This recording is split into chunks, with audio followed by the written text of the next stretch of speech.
Ivanka Trump, vajza e presidentit amerikan Donald Trump dhe bashkëshortja Jared Kushner, një nga investitorët e interesuar në Shqipëri përmes projekteve turistike në ishullin e Sazanit, kanë ndarë me ndjekësit e saj në Instagram një foto ku shfaqen 3 libra mbi historinë shqiptare. Midis tyre është edhe vepra e njohur e historianëve britanik Miranda Vickers dhe James Pettifer, Albania, From Anarchy to Balkan Identity, si dhe një tjetër libër nga e njëjta autore, The Albanians, A Modern History, së bashku me romanin klasik të Ismail Kadares, Generali i ushtrisë së vdekur. Ky detaj në duke i pafajshëm vjen në një moment politik të rëndësishëm për Shqipërinë. Sali Berisha, figura më e kontestuar e tranzicionit shqiptar, është në një betejë të fortë për të hequr emërtimin non grata që i është vënë nga Departamenti Amerikan i Shtetit. Ai akuzohet për korrupsion madhor, për kapje të shtetit dhe për përfshirje në afera që kanë minuar themelet e institucioneve demokratike të vendit, ndërkohë që lobon me miliona për të pastruar imazhin. Librat që Ivanka Trump ka vënë në tavolinën e saj e rikthejnë atë në qendër të kritikave ndërkombëtare dhe të historisë së zezë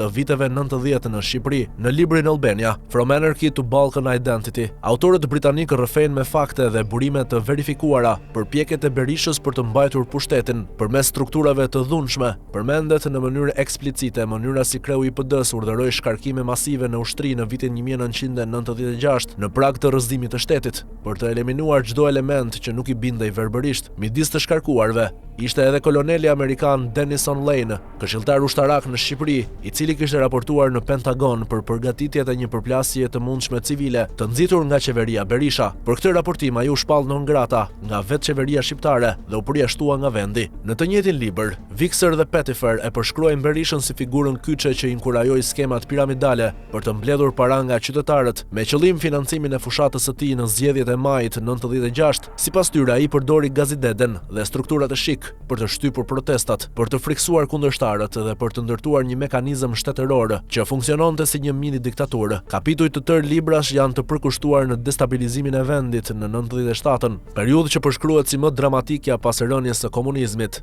për të cilën përgjegjësia politike dhe morale i faturohet direkt Berishës. Në një tjetër pjesë të dokumentuar me kujdes, dy historianët rrëfejnë se Berisha kishte nisur ngritjen e një ushtrie paralele në Shkodër, me mbështetje nga segmente të errta të jashtme, për të goditur qeverinë Nano në vitin 98. Në këtë skenar përmenden planet për marrjen e Tiranës përmes grupeve të armatosura nga veriu, ndërsa Lazarati përshkruhet si bastioni i mbrojtjes së PD-s në jug. Aty thuhet se komuniteti i Lazaratit vepronte si një shtet brenda shtetit, i armatosur dhe jashtë kontrollit të institucioneve, i përdorur si levë politike për të shmangur çdo rezistencë ndaj planeve të Berishës. Një tjetër detaj tronditës që përmendet në librin është ndërhyrja e shteteve si Greqia, Austria dhe Italia për të mos lejuar arrestimin e Berishës pas grushtit të dështuar të shtetit në 98-ën, ndërkohë që parlamenti shqiptar po shqyrtonte heqjen e imunitetit të tij për organizimin e kryengritjes së armatosur. Një telefonat nga Athina dhe presioni ndërkombëtar penguan ndalimin e tij. Sipas autorëve, një arrestim në ato moment do të kishte zbuluar plotësisht skemën e destabilizimit të vendit, por frika nga një tjetër valë dhune